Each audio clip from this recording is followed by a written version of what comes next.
안녕하세요. 사랑하는 성도님, 생명의 주님이 우리와 함께 하십니다. 우리와 함께 하시는 주님을 찬양합니다. 기도합시다. 주님, 감사합니다. 오늘도 저희들의 삶의 길을 주님께 맡기고 또 의지하며 나아갑니다. 주님께서 보이시고 또 말씀하시고 이끄시는 그 길 잘 볼 수 있도록 저희의 영의 눈을 열어 주옵소서. 저의 마음의 눈을 열어주셔서 말씀 앞에 아멘으로 기쁨으로 응답하며 말씀으로 나아갈 수 있도록 잡아주시옵소서.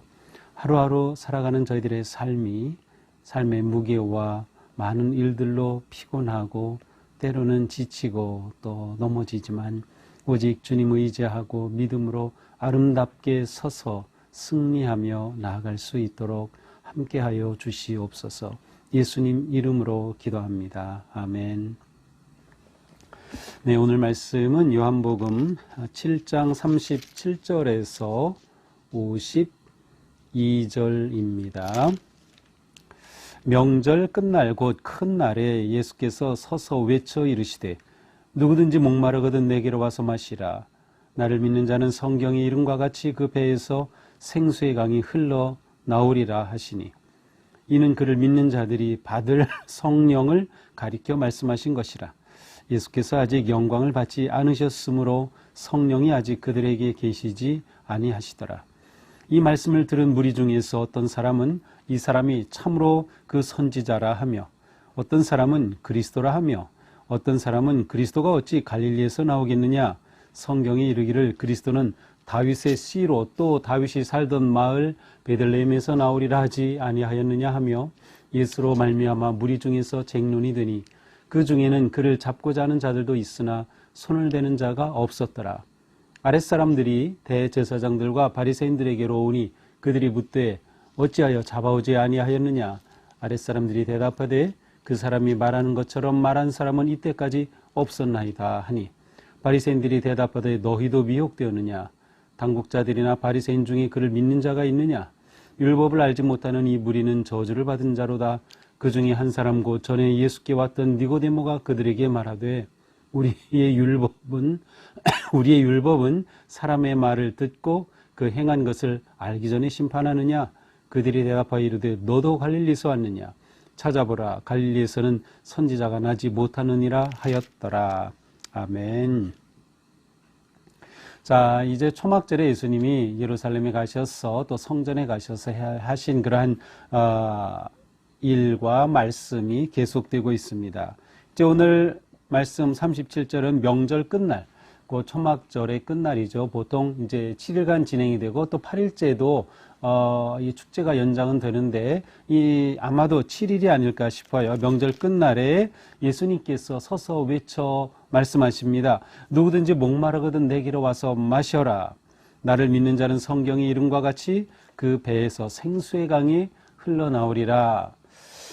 자, 이 초막절 끝날에 예수님이 목마르거든 내게로 와서 마셔라 라고 하시면서 이 물과 관계된 지금 말씀을 선포하고 계십니다.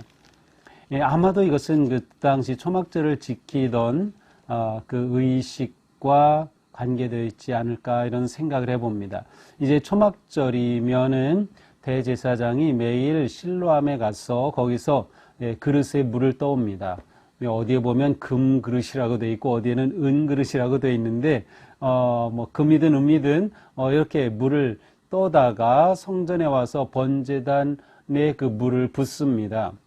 물론 이제 물을 붓기 전에 그 제단 주위를 돌게 되고요. 제단 주위를 돌 때에는 그 성가대가 구성이 됐을 때는 거기서 찬양을 부릅니다. 보통 이제 힐렐 시편이라고 불리는 시편 113편에서 118편의 이 시편을 부르는데 13편, 113, 114편은 원래 이제 113편에서 118편의 힐렐 시편은 원래 이스라엘 백성들이 6월절을 지킬 때 부르던 그러한 노래였습니다.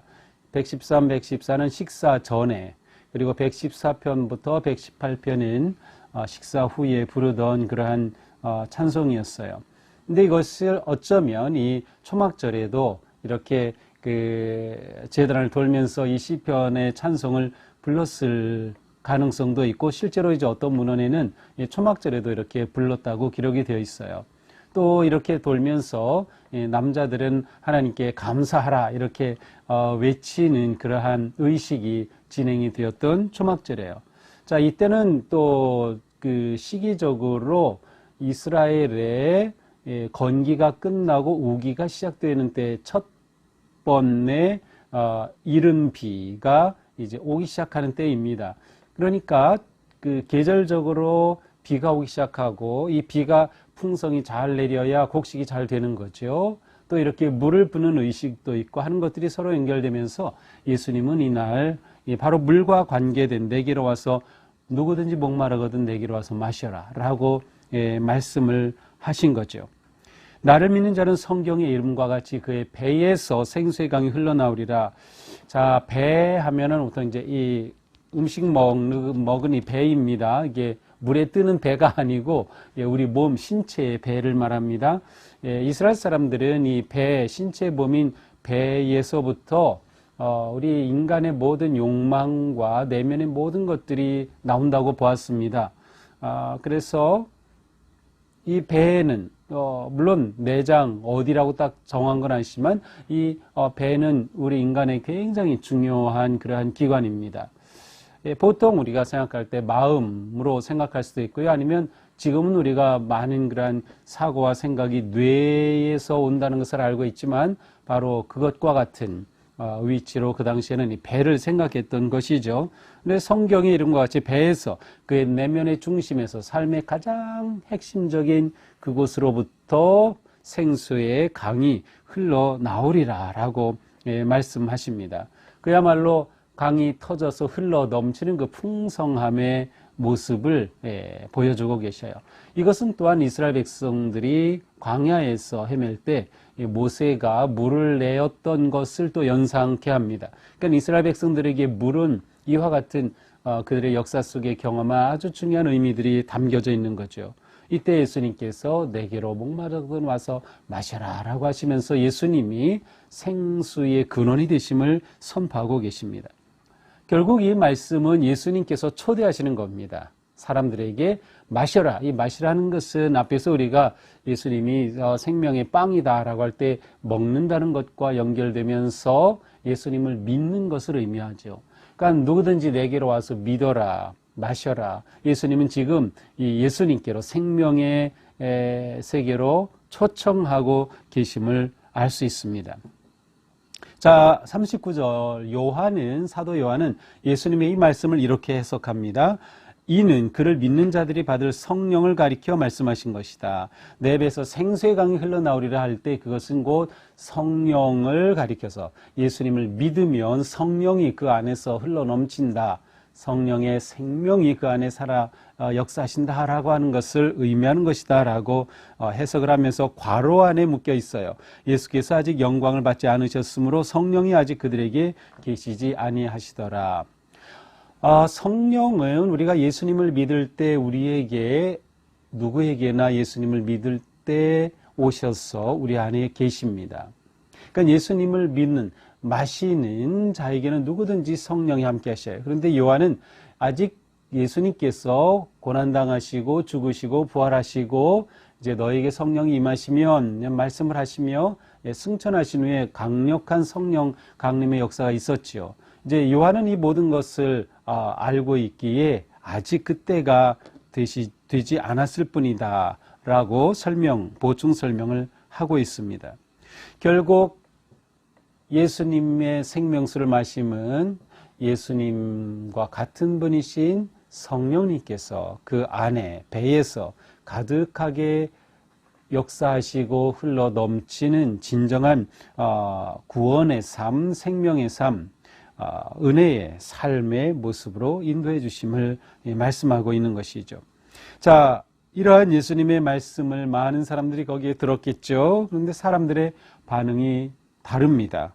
40절에 보니까 어떤 사람은 이 사람 정말 선지자다 이렇게 말하고 41절 어떤 사람은 이 사람이 그리스도가 아니겠느냐.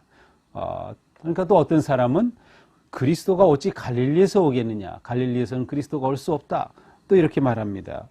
자, 42절 성경에 이르기를 그리스도는 다윗의 씨로 또 다윗이 살던 마을 베들레헴에서 나오리라 하지 아니하였느냐?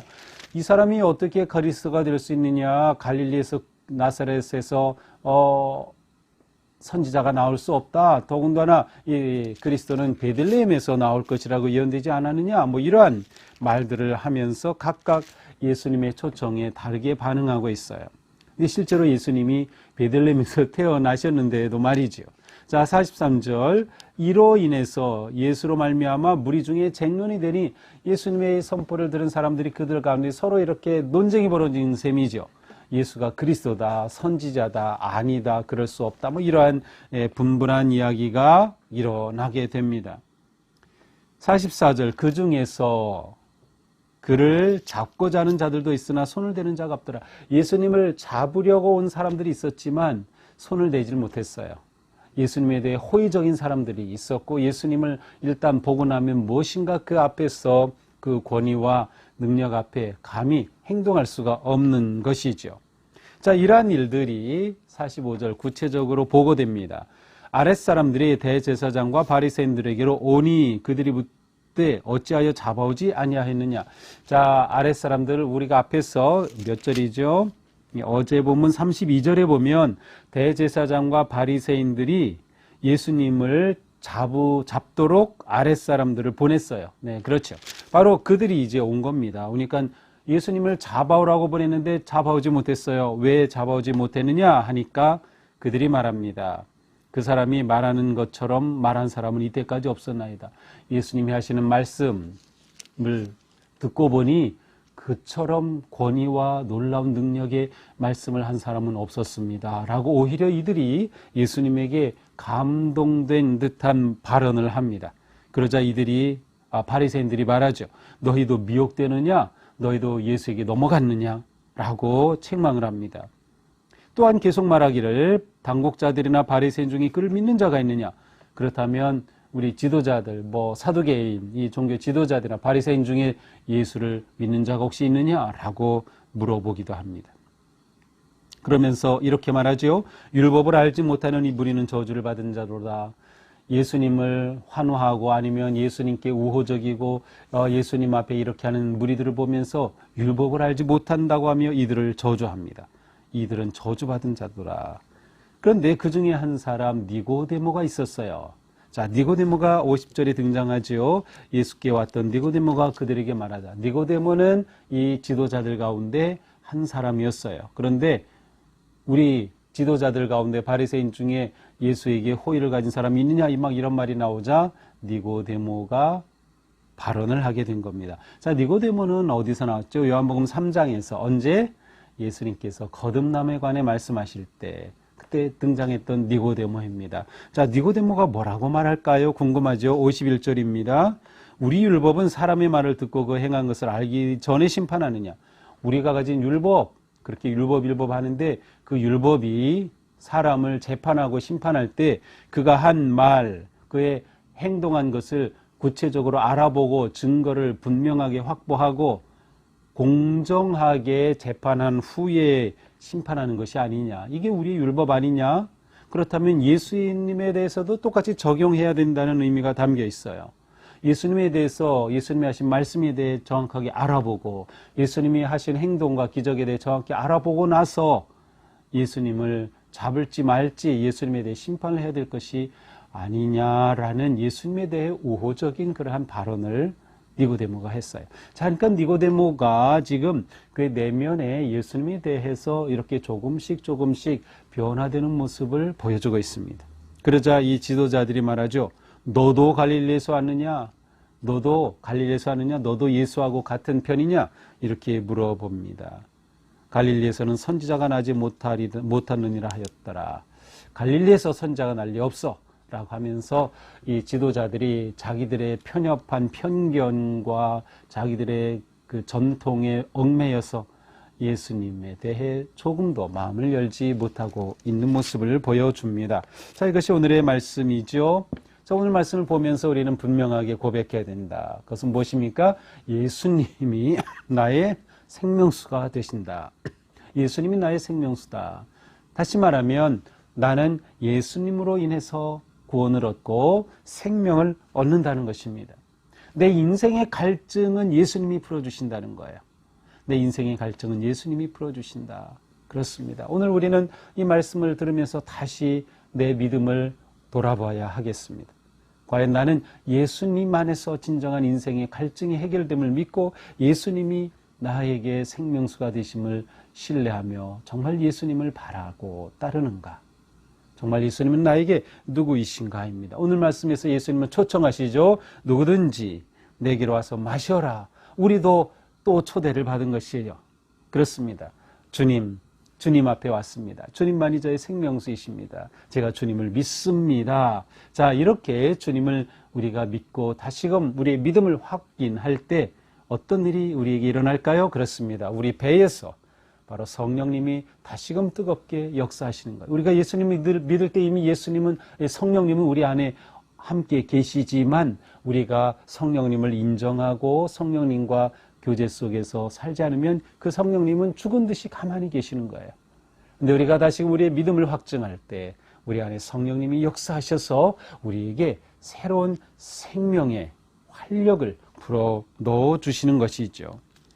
그러므로 우리는 예수님을 믿음으로 성령 충만한 삶을 향해 나아가게 되는 것입니다. 오늘 우리의 삶 속에 생수의 강이 흘러넘치는 성령님께서 역사하시고 함께하시고 우리를 격려하시고 새롭게 하시고 우리의 몸과 마음과 영혼을 치유하시고 온전케 하여 주시는 그러한 복된 하루가 되기를 축복합니다. 이날 예수님의 말씀을 들은 많은 사람들은 각각 반응이 달랐어요. 선지자다, 그리스도다, 무슨 그리스도냐, 아니다. 우리의 반응은 무엇입니까? 누구든지 내게로 와서 마시라. 예수님의 부르심 초청 앞에 아멘, 제가 예수님을 믿습니다 고백하며 생수의 강이 흘러넘치는 은혜로운 하루가 되기를 주님의 이름으로 축복합니다. 기도합시다. 하나님 감사합니다. 예수 그리스도께서 이 땅에 오셔서 우리를 위한 대속의 제물이 되어주시고 참 생명을 가져오셨습니다. 그 예수님 외치셨던 그 말씀 오늘 우리에게 또 선포되니 너무도 감사합니다. 누구든지 목마르거든 내게로 와서 마시라. 주님, 저희가 주님께로 갑니다. 주님 믿습니다. 주님 의지함으로 우리의 배에서 생수의 강이 흘러넘치듯 성령 충만하게 역사하시는 복된 하루, 오늘 주님과 함께 동행하는 승리 하루가 되게 하여 주시옵소서. 예수님 이름으로 기도합니다. 아멘. 네, 오늘도 주님의 은혜와 사랑으로 생명이 넘치는, 기쁨이 넘치는, 은혜가 넘치는 복된 하루가 되기를 축복합니다. 사랑합니다.